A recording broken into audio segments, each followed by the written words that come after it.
So here's my final story for the Bealtaine um, festival, and this is a story I had submitted online to Sunday Miscellany. It wasn't successful, so I thought I might read it for you now. It's a story about the press gangs in the harbour. We were drifting for salmon in the river Suir when I first heard about the press gang menace that troubled the homes and the ships at anchor in the waters around Cheek Point and Waterford Harbour. The story was introduced, like so many others, by my father, in a natural yet a dramatic way. We were drifting on the ebb tide at night off Ryan's shore between Cheek Point and Passage East on the Waterford side of the river when we heard a boat rowing towards us. If this was the Napoleonic Wars, I'd have had to throw you over the side for your safety, said my father. I didn't get a chance to find out why, as Morris Doherty and Jimmy O'Dea came alongside for a chat before rowing off again to set nets in on the Point Light. After they left, I was keen to clarify how throwing me overboard was good for my health, something I had dwelt on while the three men chatted about matters fish. The press gang were Royal Navy sailors who impressed men into the Navy. To impress was basically a form of kidnapping. Men were attacked and forcefully taken to make up the numbers in Royal Naval ships. Impressment had operated from the 13th century and was most common in times of war. Their preference was for young fit men with a knowledge of the sea, and as a consequence they became a scourge of Waterford and New Ross and the villages throughout the harbour. Merchant ships at anchor were a favoured target. Coming ashore had complications for the press gang. Locals were quick to react and riots were not uncommon in response. But all that information was to come at a later date. On the night, my father simply shared a yarn. Did I ever tell you about a man that used to sit in McAlpine's Sure Inn and mutter to himself, should have went with the press gangs? No, I said, but sitting up quickly in anticipation. There was a group of sailors, fishermen and other locals drinking in the bar years back.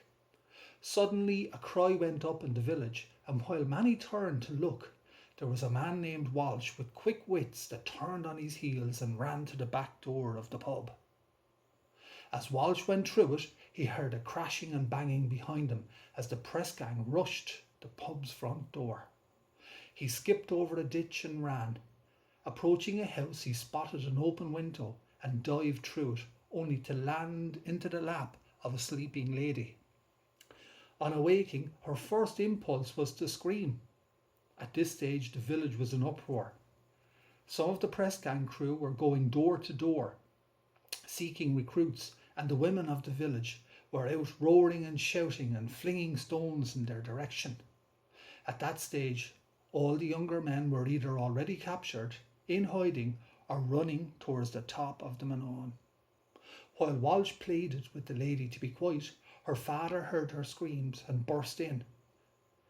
Now, he had been trying to marry his daughter off for some time, and he measured the situation in a heartbeat. Walsh received a chilling ultimatum: the press gang or the daughter's hand.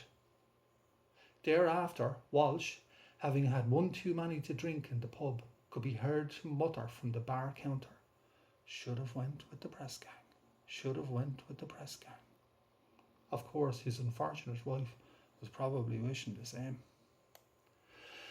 Sitting on the thwart of the punt that night, drifting away on the tide, I was for a few short moments transported away from the cold of that star-flecked night sky. Tiredness was forgotten, and I laughed into the night, careful, however, not to be too loud. Noise spooked the salmon we sought, and I knew from childhood not to disturb the fish. But more importantly, I was also a little closer to my father in those moments. The stories were normally kept for visitors to our home or to friends or acquaintances that he would meet in the pub. Sharing it on the river created a bond that was often relived, and even more so in the years after his death. and also a passion that has made me strive to unearth the truth behind his yarns and my village's forgotten past. Although this is just a snippet of the story, if you go online to my blog site at tidesandtales.ie, you can search for the Press Gang stories and you'll find several. I also have a new book due out this summer called Waterford Harbour Tides and Tales. It'll be published by the History Press, and I have a chapter devoted to the Press Gang menace in that as well. So hope you enjoyed that story, and I hope you enjoyed all the stories I delivered for the Bealtaine Festival. Thanks, bye bye.